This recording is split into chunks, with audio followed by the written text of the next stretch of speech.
지내셨습니까? 잘 지냈습니까?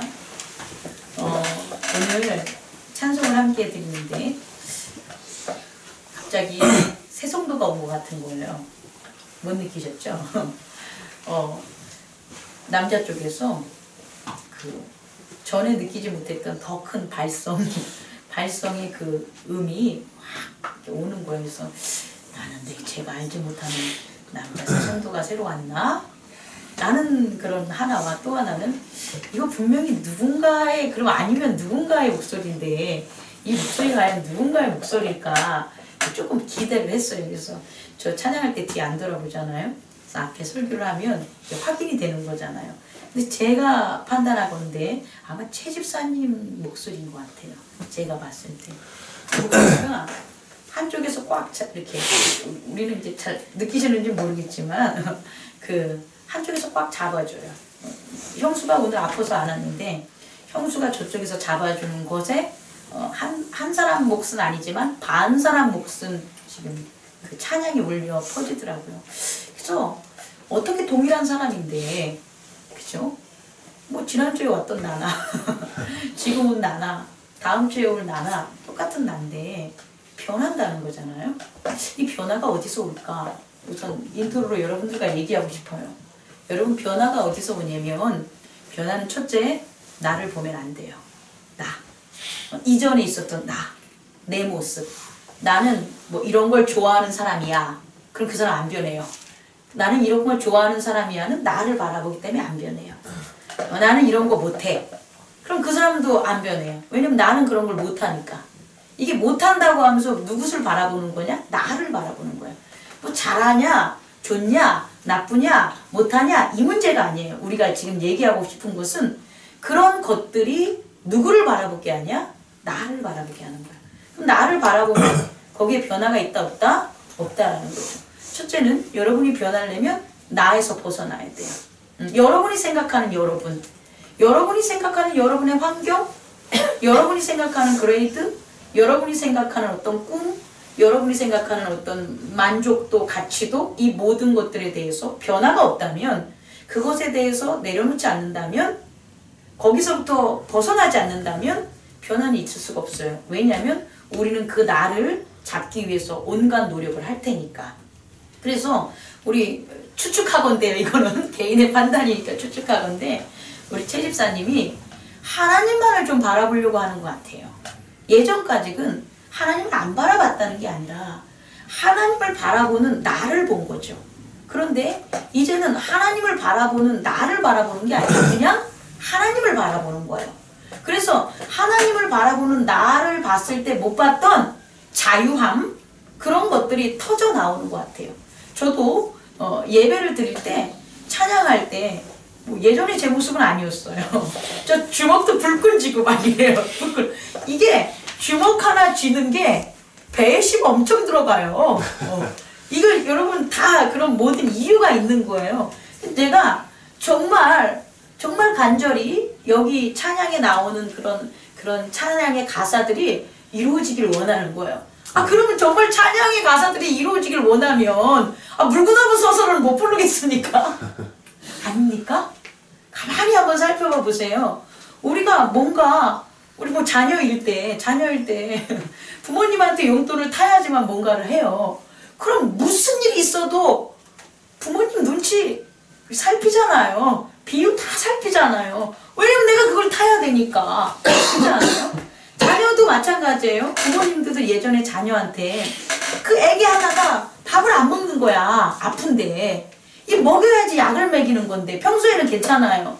그런데 애가 아프니까 밥을 못 먹으니까 그 애 입에다가 어떻게든 한 숟갈 떠 넣으려고 달래도 보고 지바가도 보고 패진 않죠 아픈 애를. 어쨌든 그 입에다 밥 한 숟갈 떠 넣으려고 온갖 일을 하잖아요. 그냥 한다니까요.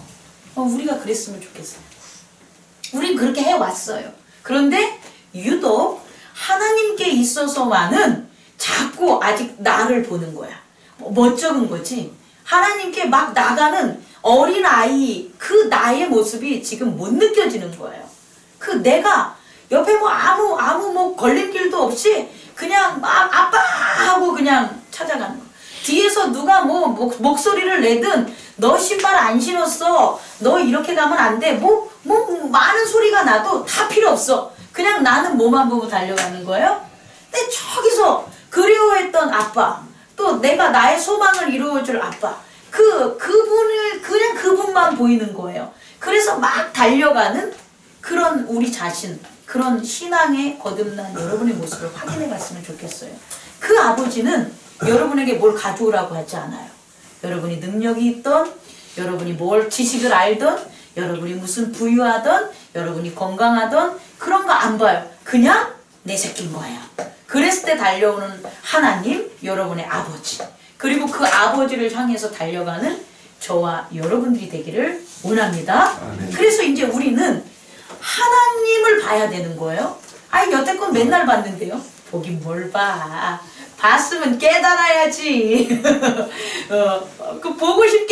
보고 싶겠지와 본 거는 차이가 분명히 있어요. 또 하나는 너미 본 거와 내가 본 건 또 차이가 있어요. 근데 보셔야 돼요. 자, 그래서 우리가 지난 시간, 요번 시간에 연결된 게 비유적인 게 자꾸 낙타가 바늘귀로 들어가는 건데 들어간다니까요. 들어가요. 근데 그걸 자꾸 안 된다라고 생각했기 때문에, 안 된다라는 생각을 제자들이 했기 때문에 예수님께서는 하나님께서 하시는 것들을 보여주는 거예요. 그래서 예수님께서 이 땅에 오신 것은 결국 낙타, 여러분 같은 낙타가 어디로, 아니 하나님 나라 다 들어갈 자격이 없는 사람들이잖아요. 죄인들이잖아요. 그런데 그 낙타들이 어디로, 사망으로 가는 게 아니라는 거예요. 사망으로 가는 거면 쉽지. 다 가. 가만히 있으면 다 간다니까. 그런데 사망으로 가는 게 아니라 어디로 가는 것? 하나님 나라, 바늘귀로 들어가는 것을 우리에게 가르쳐주는 거예요. 그래서 지난주까지는 낙타가 자꾸 작아져야 된다. 지금 인트로에 얘기한 것처럼 내가 가지고 있었던 생각, 내 자신에 대한 나에 대한 판단, 또 내 자신과 내가 가진 생각의 판단은 결국 뭐냐면 남에 대한 판단과 남에 대한 생각을 갖게 돼요.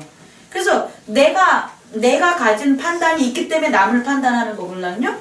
이런 것들에 대해서 방법은 딱 하나밖에 없다. 뭐였죠? 회개였다는 거예요. 회개.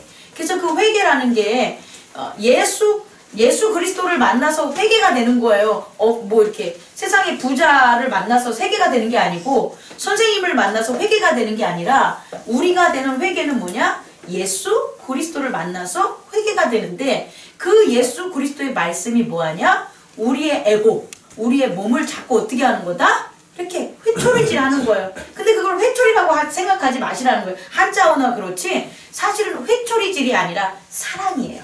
사랑. 그 표현이 단어가 우리 인간이 쓰는 단어기 때문에 그 한자어가 그렇게 성립이 된 거지, 사실은 때리면서 여러분들을 갖다 하나님 나라로 이끌지 않아요. 때리면서 이끄는 건 세상이에요.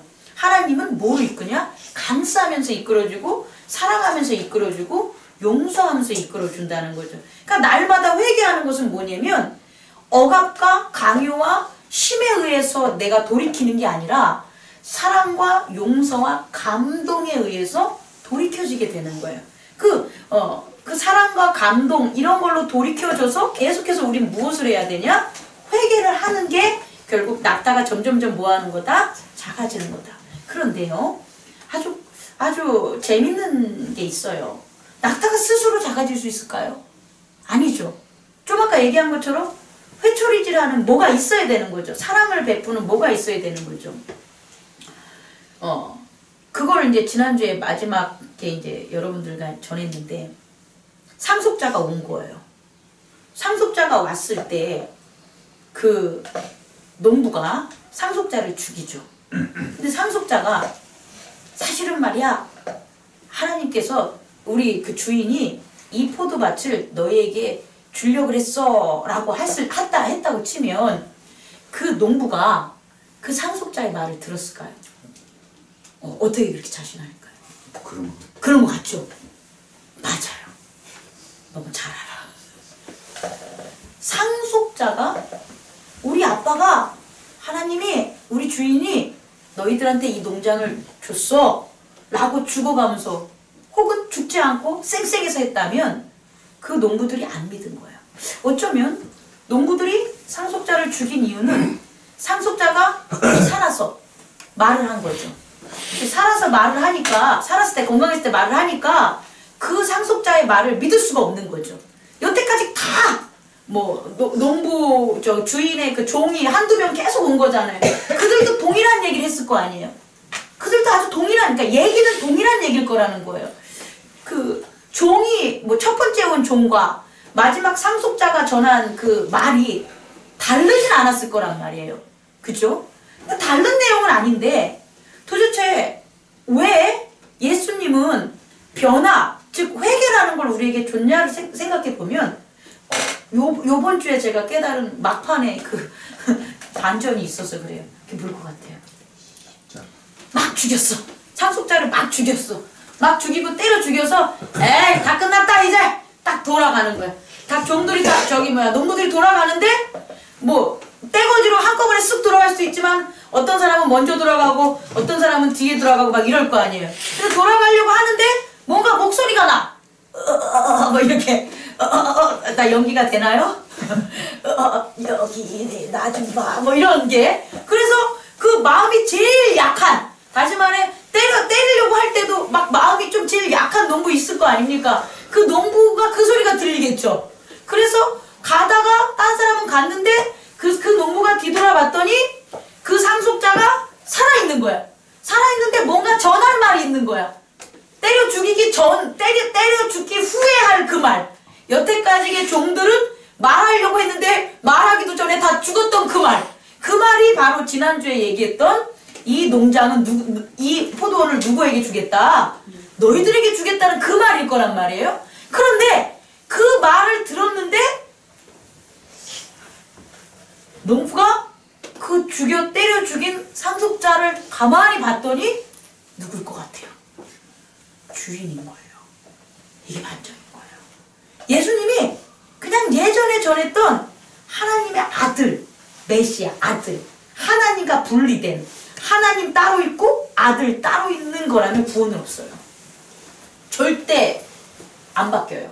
그런데 그 주인이 내가 뭐 했던, 오해하고 허드하고 못됐다고 생각하고 나한테 뭐라고 했었던 그 주인이 누군 거예요? 아들 같은 그 변장을 했다고 하면 아들과 흡사하게 그 주인이 온 거예요. 그 주인이 죽은 거예요. 그 주인이 죽었을 때 이제 뭘 느끼는 거예요?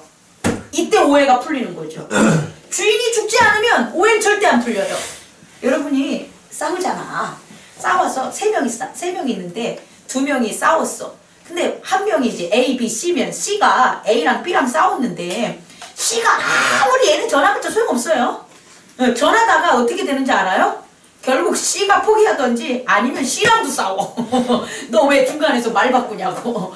그래서 A랑 B랑 싸웠을 때 이 A, B는 C라는 중개자는 절대 안 되고 A랑 B랑 뭐 해야 돼요? 다시 만나야 되는 거예요. 다시 만나서 A랑 B에 대한 오해를 풀거나 용서를 하거나 기타 등등이 해야지만 둘 간의 관계가 뭐라가 되는 거예요? 회복되는 거예요. 마찬가지로 농부의 잘못된 오해는 누구를 보면 풀리는 거예요? 주인을 봐야 풀리는 거예요. 주인을. 그런데 그 주인이 내가 이런 거라고 이렇게 말로 할 수도 있겠지만 그렇게 말로 해서 들을 만큼이 아닐 정도로 농부가 패역해져 있다면, 농부가 잘못된 지식으로 가득 차 있다면 어떻게 되는 거냐? 주인의 희생이 결국 용서인데, 용서하기 때문에 희생을 하는 건데, 그 희생, 주인이 자기를 그렇게 증명하려는 그런 것들을 확인해야지만 농부는 잘못된 것에서 벗어난다는 거예요. 요거는요 우리의 삶에서도 그대로 적용이 돼요. 자녀가 어떻게 하다 부모님하고 오해가 있었던 거야. 오해가 막 있어가지고 진짜로 막 살아서 안 돌아보죠. 그러다가 정말 부모가 쇠약해지고 병들어서 마지막 이제 길에 있었을 때 말을 하잖아요. 어떻게? 미안하다. 근데 그 미안한 게 힘이 쌩쌩하고 막 했을 때 미안하다 그러면 안 받아준다니까 자녀가. 아이고 아버지 또 그러다가 딴소리 하시려고 그러죠. 이런다니까. 그런데 정말 그 느껴지는 거 있잖아요. 내 부모가 마지막으로 자기의 삶에 있어서 자녀에게 잘못한 것을 고백하면서 나도 내가 이랬는지 몰라 미안하다 라고 하면서 부모가 끝을 낼 때, 희생을 할 때, 그때 자녀는 돌이켜서 막 땅을 치고 이렇게 사랑을 했는데, 이렇게 나를 위해서 했는데 내가 왜 그걸 못 알아줬을까 라고 그러면서 바뀌잖아요. 180도 바뀌어요. 그래서 그때부터는 남의 집 부모한테 잘해주지. 못해주는 한이 있으니까 막 잘해주잖아요. 아, 이런 것들이 되게 많아요. 정말로 많아요. 뭐 자녀가 부모한테도 그렇고 부모가 자녀한테도 그렇고. 제가 얘기하는 건 뭐냐면 우리의 회개는 당연히 우리가 해야 되는 거예요. 그런데 우리가 우리의 회개를 하게끔 만드는 원동력인 힘이 있어요. 세계의 바꿈이 있어요. 그게 뭐냐? 바늘귀가 커지는 거예요. 바늘귀가 커지는 건 누가 하시는 거냐면 주인이 하는 거예요. 이 비유에서 있었을 때도 주인이 한 거예요. 주인이 종을 첫 번째 종 보내고 두 번째 종 보내고 세 번째 종 보내고 상속자 보내고 마지막에 주인이 오는 거예요. 예수 그리스도는 하나님이 오신 거예요. 예수 그리스도는 우리가 말한 하나님과 다른 인격체, 다른 존재가 온 게 아니라 하나님 본체가 뭐로 육체의 모습으로 나타나서 오신 거예요. 하나님이세요. 예수 그리스도는 하나님이세요. 근데 그 예수 그리스도가 하나님이라고 하니까 딴 사람들이 안 믿는 거예요. 다른 종교들이 안 믿는 거예요. 만약에 예수 그리스도가 하나님이 아니야, 그러면 다른 종교들은 너무 좋아할 거야. 그래서 예수 그리스도가 하나님이 아니야 라는 것을 기독교 내에서 이단들이라든지 뭐 초교파적으로 다원주의적으로 요새 막 퍼지는 그런 기독교는 그렇게 해요. 좋겠지 지들한테는. 왜? 자기들을 열어두니까. 근데 아니라는 거예요. 기독교는 오직 한 분. 그것이 누구냐? 예수 그리스도가 하나님이라는 거예요. 그 하나님이기 때문에 뭐가 가능하냐? 바늘귀가 커지는 거예요. 만약에 하나님이 아니시면 그 어떤 아들도, 이건 우리가 이해하라고 아들인 거예요. 예수님이 육체의 몸이니까 아들이지 본체 자체는 하나님이신 거예요. 그분도 예수님도 부활하신 후에 말씀이 좀 바뀌어요. 아들 하지만 나중에는 어떻게 되냐? 하나님 본체에 대한 설명을 부활 후에 몸으로 있었을 때 그 전하는 부분에서 나온단 말이에요. 그러니까 이제 우리가 할 수 있는 건 뭐냐면 하나님이시기 때문에 바늘귀가 어떻게 된 거다? 커진 거야. 다시 말해 우리가 회개하게끔 하는 모든 것은 뭐다? 하나님이 하신 일이라는 거예요. 그런데 그 하나님이 하시는 일은 두 가지 모습으로 나타나요. 하나는 회개의 모습. 하나는 뭐라고요? 회개의 모습. 우리가 회개해서 변하는 모습. 또 하나의 모습은 뭘까요? 마가복음 처음에 나오는 거예요. 마가복음 처음으로 나가면 제가 선포한 건데 악이 드러나요. 뭐라고요? 악이 드러나요. 하나님이 바늘귀를 크게 하면은 어떤 일이 벌어지냐면 우리 하나님의 백성들은 회개를 하게 되고, 그래서 자기 자신을 자꾸 낙타를 줄이게 하는 그런 말씀으로 거듭남이 일어나고, 또 다른 하나님의 자녀로서 회개하지 않는 사람들에게는 어떤 일이 벌어져요? 악이 드러나는 거예요? 죄가 드러나는 거예요. 되게 재밌어요. 원래는 있잖아요. 다이아몬드가 진짜야. 응? 근데 진짜가 없어. 진짜가 없다고 칩시다. 진짜를 전혀 아무도 못 봤어. 그럼 가짜가 무슨 역할을 해요? 진짜, 그건 가짜가 진짜 역할을 하는 게 아니라 진짜예요. 이해하십니까?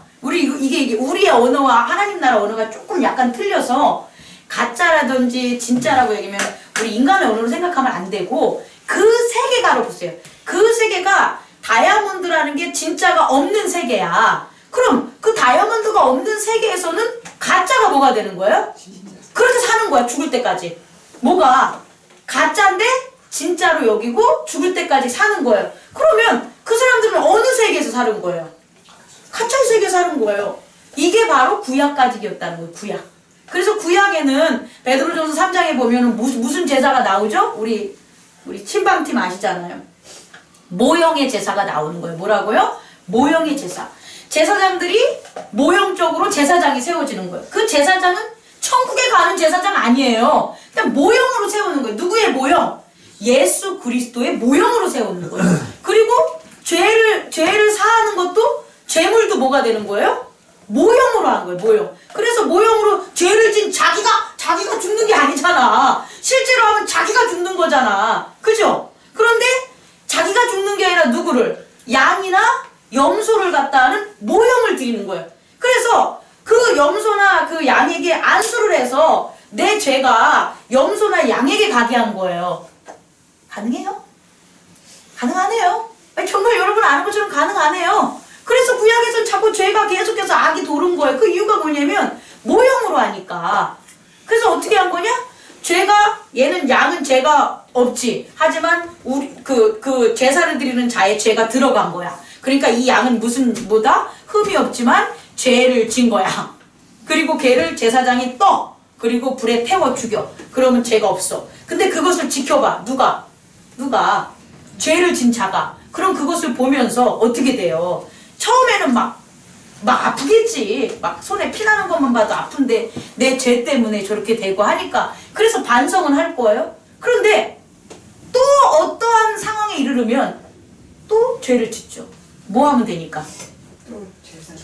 양 죽이면 되니까. 그럼 그 사람은 안 바뀌는 거예요. 이런 식으로 교회를 생각하면 안 돼요. 예수님을. 이게 어떤 거냐면 예수님 죄 짓고 예수님이 사해 줬으니까 뭐 또 가서 기도해서 회개하면 예수님이 사해 줄 거니까 이러면 안 되는 거예요. 이거는 모형의 제사를 드리는 거예요. 모형의 믿음을 갖고 있는 거예요. 모형의 믿음. 절대 해결되지 않아요. 그런데 어떤 게 해결되냐면 이 모형의 세계에 뭐가 나오는 거예요? 진짜가 나오는 거예요. 진짜가 안 나오면 계속 그렇게 산다니까요. 가짜 다이아몬드를 가지고 돈 거래를 하고 가짜 다이아몬드를 가지고 가치를 세우고 가짜 다이아몬드를 얻기 위해서 싸움질을 하고 피를 하고 전쟁을 하고 이렇게 살 거란 말이에요. 그런데 그렇게 가짜들이 생긴 그거를 갖다가 확 무너지는 건 뭐가 나오면 되는 거예요? 진짜가 나오는 거예요. 진짜가 되게 중요해. 진짜가 딱 오면 가짜가 밝혀지는 거예요. 이전까지는 가짜인지 몰랐다니까요. 근데 진짜가 나타나면 뭐가 드러난다? 가짜가 드러나요. 자, 이제부터 질문. 가짜들이 가만히 있을까? 어떨 것 같아요? 진짜가 가짜라. 증명하기 시작해, 이제부터. 이젠 증명이야. 그러니까 원래 진짜가 안 왔을 땐 증명, 증언 이런 게 없어요. 그런데 진짜가 있기 때문에 증언이 가능한 거예요. 왜 법정에 가서 증인을 세우겠어요? 진실을 밝히려고, 진짜를 확인하려고 하는 거잖아요. 이게 증언의 세대가 이제 나온 거예요. 제가 이제 얘기하는 거 아시겠죠? 그래서 그 진짜가 오면 일어나는 두 가지는 뭐냐면, 하나는 어머 정말 내가 여태껏 가짜를 가지고 살았네? 회개. 또 하나는 가짜들의 맹혹한 뭐가 일어나냐? 리젝트, 거절 행위들이 일어나는 거예요. 야, 네가 그럼 진짜고 증거해봐봐. 너랑 나랑 비슷한데, 야 너랑 나랑 똑같은데 네가 왜 진짜야? 라는 가짜들이 자기들이 가짜인 것을 증명하라고 일어나는 일들이 벌어진다는 거예요. 이게 오늘의 말씀인 거예요.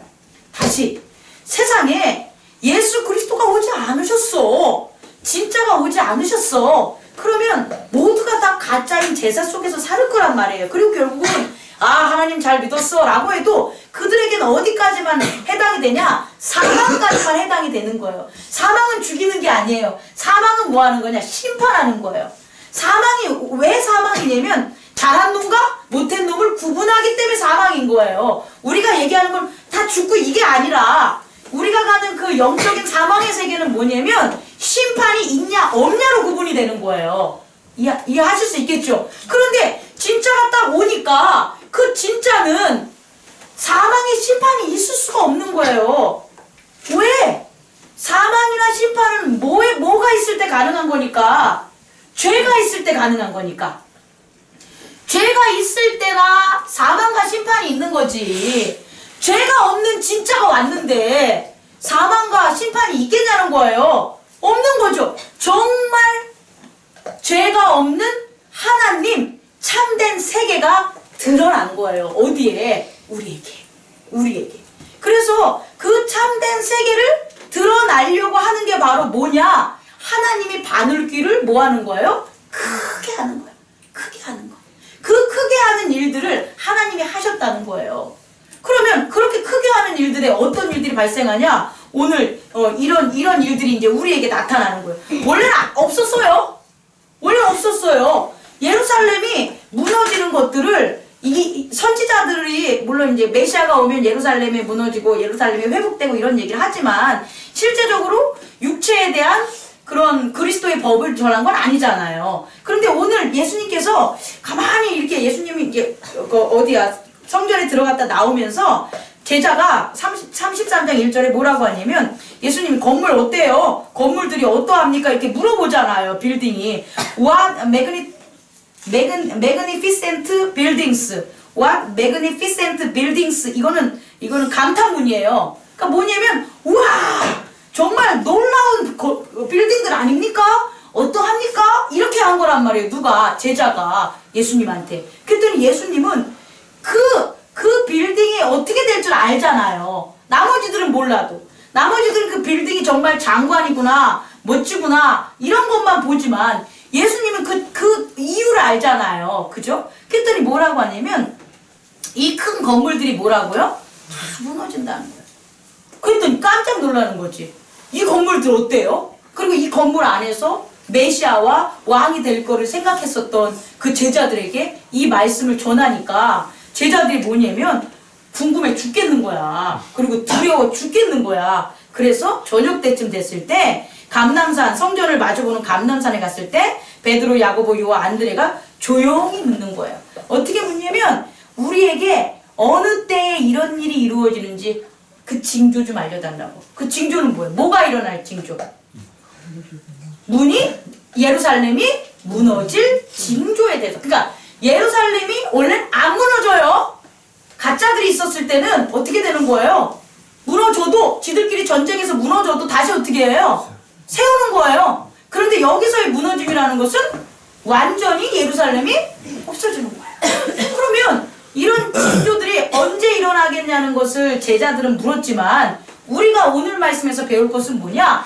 하나님께서 천국의 문, 천국이라는 그 바늘길을 크게 하는 그것 중에 나타나는 게 뭐냐라고 보면 징조라는 거예요. 뭐의 징조? 무너짐의 징조. 무너지는 것. 다시 말해서 개인적인 무너짐도 있고 사회적인 무너짐도 있고 또 어떤 무너짐, 세대적인 무너짐도 있겠죠. 개인적으로 내가 어떤 것을 하는데 그것에 대해서 좀 안 좋은 그러니까 에고의 입장에서는 안 좋지만 뭔가 저게 쓰러져? 저게 무너져? 저렇게 됐는데도 그런 일이 발생해? 이런 게 여러분의 삶에 있다면 그것들은 뭐가 되는 거예요? 징조예요. 뭐의 징조? 하나님이 천국의 문을 뭐 하는 거예요? 바늘길을 넓히는 징조라는 거예요. 그것을 일반 사람들은 아이고 무서워, 아이고 돈 아까워, 아이고 저걸 다시 어떻게 짓지, 아이고 저거 하려면 꽤 시간이 걸리겠네, 이렇게 바라볼지 모르겠지만 중요한 건 그 사건을 통해서 자꾸 뭐 한다는 거예요? 진짜 새로운 것, 그것이 나온다는 거예요. 뭐 레고도 어떻게 돼요? 내가 줬는데 마음에 안 들면 부시잖아요. 그 부시는 게 아이고 부시니까 너 그거 부시는 거 뭐 저기 시간 낭비하고 너 힘들지 않냐? 이렇게 보지 말라는 거예요. 앞으로 여러분들이 어떻게 봐야 되냐면 그 부시는 건 그 아이가 레고를 만든 아이가 뭐 하기 위해서 부시는 거예요? 새롭게 지기 위해서 부시는 거예요. 그러면 여러분들이 주목해야 될 건 뭐냐면 걔가 왜 레고를 부셔? 아까워 이게 아니라 걔가 뭐가 마음에 안 들지? 어떤 레고를 만들려고 하지? 하는 뭐가 필요한 거예요? 관심이 필요한 거라는 거예요. 이게 바로 우리에게 필요한 거예요. 우리가 하나님을 믿고 하나님 세계를 살아가는데 하나님 세계가 도대체 어떻게 이루어지는지를 깜깜하잖아. 모르잖아. 그 모르는 것들을 갖다 극복해야 하는 이유가 뭐냐면 이런 징조들을 봤을 때 우리는 깨달아야 되는 거예요. 이런 징조들이 뭐냐? 바로 하나님이 뭐 하는 거다? 많은 백성들을 더 많이 구원하기 위해서 뭐 하는 거다? 바늘길을 넓히는 거다라는 거예요. 그런데 이 바늘길을 넓힐 때 왜 무너질 수밖에 없냐면 진짜가 등장하니까, 예수 그리스도의 복음에 진짜가 드러나니까 6절, 7절, 8절에서 온 것처럼 난리와 난리, 민족과 민족이 이렇게 하는 거예요. 어떻게 오늘날까지 보면 정말 이게 역사적으로 정치적인 이데올로기를 보면 민주주의라는 이데올로기는 그냥 하늘에서 뚝 떨어진 게 아니에요. 언제부터 아주 오랜 고대 사회, 잉여 생산물이 있어서 경쟁 그런 계층 사회가 이루어진 이후로 적어도 길게는 적어도 한 7,000년, 8,000년 대에서 얻은 거고, 그리고 짧게 역사를 잡으면 2,000년 정도 얻은 그 이데올로기, 정치적 이데올로기가 민주주의예요. 그 불과 100년도 안 돼요. 미국 같은 경우 200년, 우리나라는 100년도 안 되는 거잖아요. 유럽도 마찬가지예요. 그런 과정에서 이게 나온 거예요. 그러면 하나의 정치적인 패러다임만 본다면 2000년으로 잡으면 그때부터 민주주의가 오기까지 수천 년 동안 무슨 일들이 벌어진 거예요? 싸우고 부시고 뭐 하는 거예요? 난리하고 민족이 대립하고 싸우고. 그럼 그런 것들이 뭘 이루기 위해서 왔냐고 우린 여기서 바라볼 수 있는 거예요. 결국은 내가 하나님, 우리 하나님 백성들은 모두 다 뭐하다? 평등하다. 천부인권이잖아요. 그 천부인권이라는 거 하나를 증명하고 드러내기 위해서 민주주의까지 오기까지의 민족과 민족, 패러다임과의 다툼들, 전쟁들이 일어났다는 거잖아요. 우린 지금 볼 수 있죠. 그거를 깨달을 수 있죠. 근데 그때 당시 깨달을 수 있어요? 없어요? 없다는 거죠. 하지만 우리는 깨달을 수 있다는 거예요. 뭐냐? 이런 징조들이 다 무엇을 위해서? 오늘의 하나님 나라를 넓히기 위한 구원에 있어서 이런 일들이 벌어질 수 있다고 믿음의 지식으로 뭐 해야 된다? 깨달아야 되는 거예요. 우리의 인생이 많이 바뀌었죠? 많이 바뀌었잖아요. 70년 살아오신 분, 10년, 20년 살아와도 어쨌든 교회를 오기까지 바뀌었어요? 안 바뀌었어요? 바뀌었어요. 그 바뀌면서 일어난 여러분 자신의 히스토리들이 있을 거 아니에요. 그죠? 역사가 있을 거 아니에요. 그 역사들이 어디를 향해서 왔냐는 거예요. 지금 이 시점에서 보면 나의 구원, 그리고 하나님의 나라의 문을 넓히려는 그 구원으로 향하기 위해서 계속 바뀐 거라는 깨달음이 있어야 되는 거예요. 내가 그랬다면 세상도 뭐 한다고요? 그렇게 바뀌는 과정이에요. 그게 바로 징조들이에요. 그래서 이 징조될 때 예수님께서 말씀하신 건 뭐냐면 너희를 미혹하니까 미혹당하지 마라. 미혹당하지 말라는 건 뭐냐면 유혹당하지 마라 이렇게 하는 거예요. 그거는 뭐니까? 가짜니까. 여러분의 마음이 흔들리는 것도 여러분의 마음 속에 예수 그리스도의 진짜만 있으면 안 흔들어요. 근데 내 속에 뭐가 있으니까 가짜가 있는 거예요. 여전히 예전에 행했던 내 모습이 있는 거예요. 그래서 그 가짜들 때문에 자꾸 진짜와 가짜가 싸우는 거예요. 그리스도 예수가 나의 생명된 걸 자꾸 싸우는 거예요. 그러니까 이런 징조들이 벌어지는 거예요. 내적으로, 내적 세계에서 내가. 그런데 이런 것들이 있을 때 만약에 내가 그런 유혹을 받아 가짜의 내가 살아왔던 것 혹은 내 주위, 그럼 뭐하라? 미혹당하지 마라. 기도하라는 거예요. 왜? 이게 오히려 우리에게 뭐니까? 기회니까. 이런 모든 것들은 뭐가 있어서 가능한 거니까? 진짜가 있으니까. 내가 내적으로 예수 그리스도를 섬기는 것, 하나님을 섬기는 게 갈등이 있다는 건 오히려 다른 표현으로 보면 뭐예요? 내가 진짜인 예수 그리스도를 뭐 했다는 거예요? 영접했다는 거예요. 그러니까 미혹되지 말고 거기서 뭐하라? 예수 그리스도를 믿는 진짜를 찾는 연습을 해라. 그 다음에 이제 뭐가 되냐면 이런 것들 과정에서 어떻게 돼요? 복음이 전파되는 거예요. 복음이 왜 전파되겠어요? 복음 전파되는 사람들의 노력 때문에? 아니야. 복음 자체는 전파가 되는 게 복음의 특징이라는 거예요. 복음은 한 곳에 모여있지 않아요. 복음은 어떤 사람이 자기만 소유하는 게 아니에요. 복음의 본질은 뭐냐면 하나님의 본질이 거룩하고 죄의 본질이 사망인 것처럼 복음의 본질은 다 퍼져야 되는 거예요. 뭐라고요? 복음 자체가 다 퍼져 나가는 거예요. 이런 원리로. 어떤 원리? 진짜가 나타났기 때문에. 진짜가 나타났는데 안 퍼뜨려질 것 같아요? 천만에요. 퍼져요. 여러분이 진짜 예수 그리스도에 발견된 삶을 살으면 여러분 주변은 다 예수 그리스도로 이렇게 퍼질 수밖에 없어요. 그게 복음의 생명력이기 때문에, 복음의 특징이기 때문에 그게 다 퍼진다는 거예요. 그러면 그 다음에 나온 게 뭐냐면 11절 사람들이 너희를 끌어다가 넘겨줄 때에 이제 나오는데 왜 사람들이 우리를 끌어대냐는 거예요. 우리를 왜 끌어가냐, 넘기냐, 공회에 넘기냐 이거예요. 이건 우리 세 가지 측면에서 보자. 첫 번째, 예수님이 공회에 넘어갔어. 왜 예수님이 공회에 넘어갔을까요? 너무 길어져가지고. 예수님이 공회에 넘겼어요. 갔다. 왜 예수님이 공회에 넘겨졌을까요? 예수님이 뭐이기 때문에? 건데 그때는 하나님이 등장하지 않았잖아요. 십자가 부활이 없었으니까. 예수님이 공회에 넘겨진 건 예수님이 증인이기 때문이에요. 뭐에 대한 증인? 예수님이 전하는 말씀의 증인. 이거 이해하셔야 돼요. 말씀의 증인들은 무조건 공회로 넘겨져요. 왜냐면 그가 증인이니까. 예수님 빼놓고 이거를 이 참과 거짓을 가릴 수가 없어. 아, 어려운 얘기인데 웃으면서 듣네. 좋아. 뭐라고요? 예수님은 넘겨줄 수밖에 없는 거예요. 왜냐하면 그 참을 전한 게 예수님밖에 없으니까 그 법정에 설 사람은 누구밖에 없는 거예요. 예수님밖에 없는 거예요. 그래서 예수님이 증인이 된 거예요. 그때 예수님이 증인이 됐는데 물증이 없었던 거야. 물증은 뒤에 일어나니까.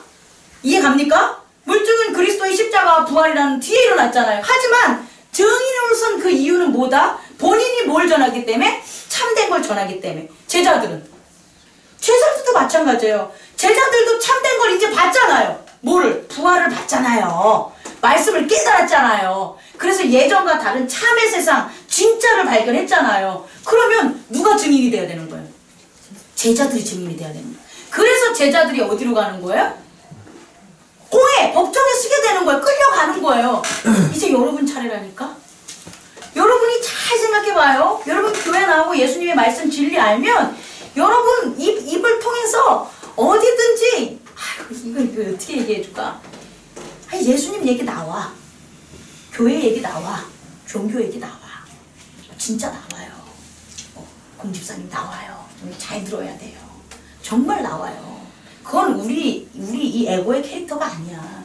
우리의 영적인 이미 영적 세계의 일이기 때문에 우리를 갖다 자꾸 드러내게 해요. 누가? 성령님이. 말씀을 가진 자는 드러날 수밖에 없어요. 드러나니까 우리가 뭐가 돼야 되는 거예요? 말씀의 증인이 돼야 되는 거예요. 여러분 이걸 두려워하면 안 돼요. 그런데 여러분이 나 말씀 못 깨달았어. 나 말씀 생활 잘 못해. 그러니까 어쩔 때는 찔리지? 어떻게 찔려? 전해야 되는데도 못 전할 때 있잖아요. 전해야 되는데. 쟤는 교회도 나오고 싶어 하는 것 같아. 근데, 선뜻, 뭐 하나님이 알아서 해주시겠지. 이럴 때 있어요. 그때가 내가 증인될 때예요, 사실은. 우리를 뭐하러 복 주시겠어요? 복은 뭐냐면, 우리와 역사하시는 하나님을 증거하는 거잖아요. 하나님이 우리가 증거되는 걸 뭐하러 보이겠어요?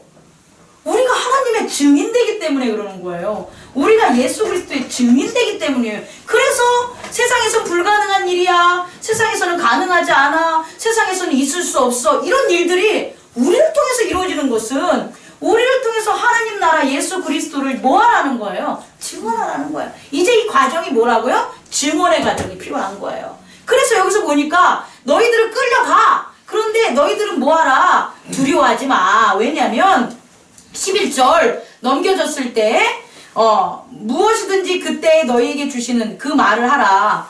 염려하지 말고 말하는 이는 너희가 아니라 이제 누구다? 성령님. 여러분을 증인 삼는 건 누가 한다고요? 성령님. 예수님을 증인 삼는 것도 성령님이세요.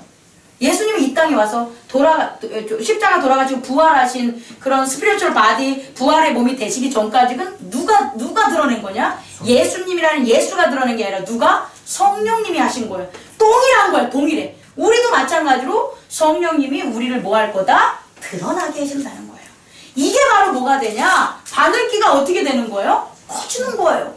우리가 내적으로는 우리가 회개를 통해서 자꾸 말씀으로 통해서 우리 거듭이 나잖아요. 그죠? 그런데 외적으로는 뭐냐? 그렇게 거듭나는 그런 모습들이 바로 예수 그리스도의 뭐가 되는 거예요? 증인되는 모습으로 외연적으로 확대가 되는 거예요. 어떻게? 세상에. 그래서 지금 우리 교회만 해도 맨 처음엔 그러다가 가족 몇몇 분, 그러다가 지금 오면 다 증인이잖아요. 여러분들이 교회의 증인인 거예요. 여러분들 교회 증인 되려고 여기 왔어요? 여러분들은 그런 생각 안 했잖아요. 그런데 여러분들을 이곳에 이끈 성령님은 교회의 증인 세우시고 예수 그리스도의 증인 세우시고 하나님 나라의 증인 세우시라고 여러분 모인 거예요. 모두가 그렇게 되는 거예요. 그런데 이렇게 우리가 증인을 이제 됐어. 이때부터는 또 상황이 걷잡을 수 없어요. 일어난 일들을 얘기하는 거예요. 맨 처음엔 진짜가 왔어. 진짜가 왔으니까 미혹되고 혼란스럽잖아요. 그런데 이제 증거를 보내면 그 증거를 성령님이 하니까 깨닫는 자가 있는 거예요. 다는 아니더라도 깨달아요. 참인가 봐. 정말 그리스도의 세계인가 봐. 정말 하나님이신가 봐. 이런 증언들이 쏟기 시작하는 거예요. 이런 증언들이. 이게 애초에는 없었다니까요. 증인이 나타나기 전에는 없었어요. 근데 증인이 나타남으로부터 말미암아 이제 어떻게 되냐? 참이라는 증거가 모든 사람, 어떤 사람, 믿지 않는 사람들까지도 알 수 있는 인포메이션으로 어떻게 되는 거예요? 퍼뜨려지게 되는 거예요. 그럼 이제부터 이제 문제가 나오는 거죠. 더 심한 문제. 어떤 심한 문제가 나오냐? 이거 제일 조심해야 돼요. 이렇게 증인들이 나오면 가장 중요한 건 그 증거에 대한 것들을 확인하려고 해요. 야, 너 힘센 거 한번 나타내봐. 너 힘센 거 나타내봐. 그럼 내가 힘센 걸 나타내려면 뭐가 필요할까요? 야, 내가 깬다! 이게 깨면 내 힘센 거 나타날 것 같아요? 나를 힘센 걸 증명하는 애들이 천만에요. 나의 힘센 걸 증명하게 하려고 다른 힘센 놈들을 세워요. 그래서 어떡하냐? 쟤 힘세니까 너 진짜 힘세다 그랬지? 그러니까 뭐 하라고? 싸움 붙여요. 그래서 정말 힘센가 안 힘센가 하는 그 단계로 넘어가는 거예요. 여기까지 이해가죠? 그래서 어떻게 되는 거냐면 정말 불의하고 가증한 것. 불의하고 가증한 것은 태초부터 있었어요. 어디? 어둠들은. 근데 얘네들이 안 보였다고. 어디에? 인간들의 마음에, 인간들의 눈에 그런 모습을 드러내면 안 되걸랑요. 하나님 찾아가걸랑요. 무서우니까. 근데 걔네들이 숨기고 있었단 말이에요. 계속해서. 숨겼다가 정말 증인들이 드러나니까 그 증인들을 뭐 할 방법은? 없애려면 뭐가 필요해요? 거짓된 증인들이 나와야지. 이해 갑니까? 법정에서도 증인만 있다고 해가지고 이러는 게 아니에요. 거짓말하는 놈들이 정말 증거를 뭐 하는 거예요? 거짓 증거를 꾸미는 거예요. 그래서 어느 단계로 가냐면 그 참된 증언들, 성령으로 참된 증언을 하는 애들을 갖다가 막는 거짓된 증거들이 이제 속에 있었던 저면에 있던 사망에 있었던 것들이 튀어나와가지고 가증한 것들이 거룩한 자리에 대신하게 된다는 거예요. 다시 말해서 하나님이 아닌 것들이 하나님이다라는 것을 보이는 세대가 와요. 왜? 그렇지 않으면 자기들은 뭐하니까? 끝나요. 이때가 바로 지금의 세대예요. 지금의 세대. 가증한 것들, 어떤 것들이냐? 사망에 속한 것들인데 사망에 속하지 않는 것처럼 보이는 것. 마치 이렇게 하면은 제가 과학 발전을 되게 무시하는 것 같지만 그렇진 않아요. 과학 아무리 발전해 봐도 우린 죽어요. 정말 죽어요. 막 1000살까지 육체적으로 공을 늘려서 살아도 또 죽어요. 늘리는 거, 안 늘리는 거, 이런 게 아니라 늘리는 건 뭐냐면 생명을 늘릴 수 있다는 걸 누가 과학이 그걸 우리에게 보여준다고 해서 과학을 믿지 말라는 거예요.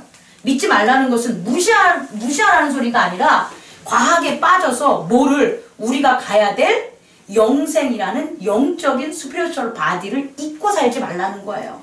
이 땅에 살았을 땐 과학의 도움도 당연히 받아야 되겠지. 하지만 그것을 받음으로 내 본연의 존재를 잃지 말라는 거예요. 스피리추얼 바디로 될 우리의 본성을 잃지 말라는 거예요. 그게 바로 뭐냐? 멸망에 가증한 것, 멸망으로 가는데 멸망으로 가지 않는 것처럼 보이는 거예요.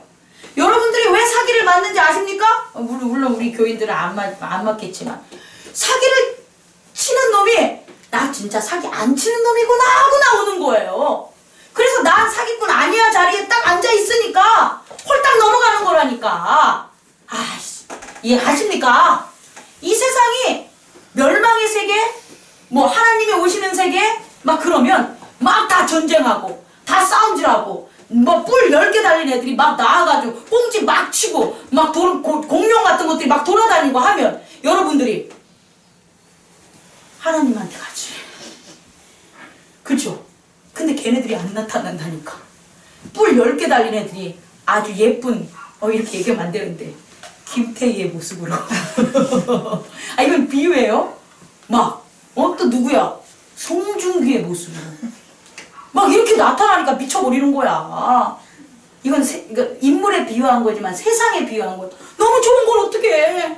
너무 편리해진 걸 어떡해. 너무 높아지는 걸 어떡해. 너무 잘 사는 걸 어떡해. 그런데 못 산대. 그런데 그게 아니래. 못 받아들이죠. 이런 것들이 멸망에 가증한 것들이 그걸 숨기고 뭐에 쓴 거예요? 위에 쓴 거예요. 이랬을 때 너희들은 어떻게 해야 되냐? 도망가라. 도망가라는 거예요. 도망가라는 건 뭐냐면 어울리지 말라는 거예요. 이제 그때 되면 더 이상 걔네들을 우리가 전할 수 있는 건 없어요. 우리는 어디까지냐? 공회에 끌려가서 뭐 하는 거예요? 증인됨으로 사는 것까지 우리가 하는 거고, 이렇게 멸망에 가증한 것들이 쓰면 그 다음에는 누가 하시냐?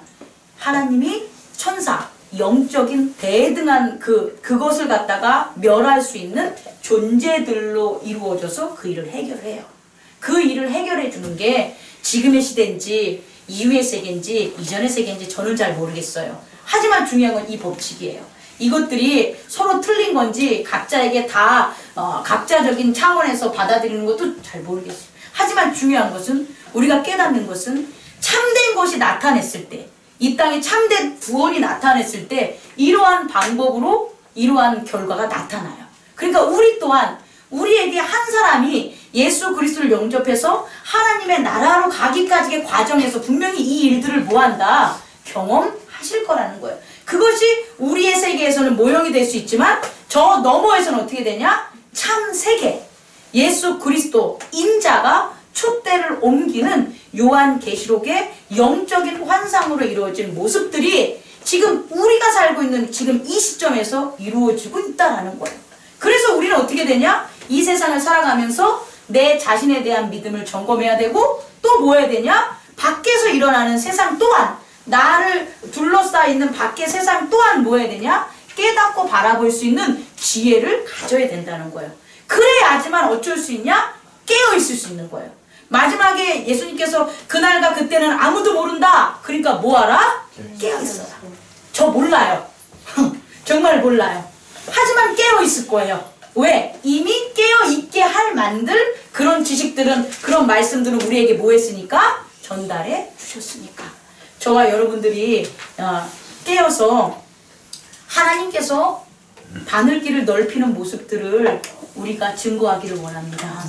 그리고 우리의 증거로 말미암아 더 그 가증한 것들을 선한 것으로 착각하고 사는 세상 사람들이 그 우리가 전하는 증거가 참이라는 것을 깨닫고 우리와 함께 지붕에서 있거나 밭에서 도망가거나, 도망가라는 건 교회로 오라는 거 아니겠습니까? 세상에 어울리지 말라는 거 아니겠습니까? 그런 것에서 유혹에서 벗어나서 모여서 함께 하나님의 말씀 안에서 사는 저와 여러분이 되기를 원합니다. 기도하겠습니다. 거룩하신 하나님 아버지, 개인의 에고가 예수 그리스도를 받아들이면서 회개하는 과정도 저에게 말씀으로 주셨고, 이제는 하나님께서 이 땅에서 이루어지는 구원의 그 바늘길, 구원의 장에 넓히는 하나님의 세계의 변화 또한 저희에게 전달해 주셨습니다. 이 모든 상황은 개인이 차이가 있을 것 같은 외형적으로 나타나지만 실제는 우리 모두가 동일한 환경과 동일한 상황 속에서 동일하게 해결해 가는 믿음의 길임을 깨닫습니다. 우리 성도들 각자가 어디에 서 있는 믿음의 길이 있는지는 저는 잘 모르거나, 중요한 건 믿음의 길 위에 서 있다는 것에 감사합니다. 그리고 그 믿음의 길을 이끌어 주실 분이 성령님이심을 감사합니다. 더욱이 성령님에게 이끌어서 마지막으로 가야 될 그곳이 예수 그리스도의 세계 하나님의 나라임을 감사드립니다. 주님, 이 안에서 살아가는 저희들 되게 하여 주시옵소서. 유혹에 넘어가지 않게 도와주시옵시고 늘 깨워서 예수 그리스도의 증언 되게 하여 주시옵시고 증인 되게 하여 주시옵소서. 예수님의 이름으로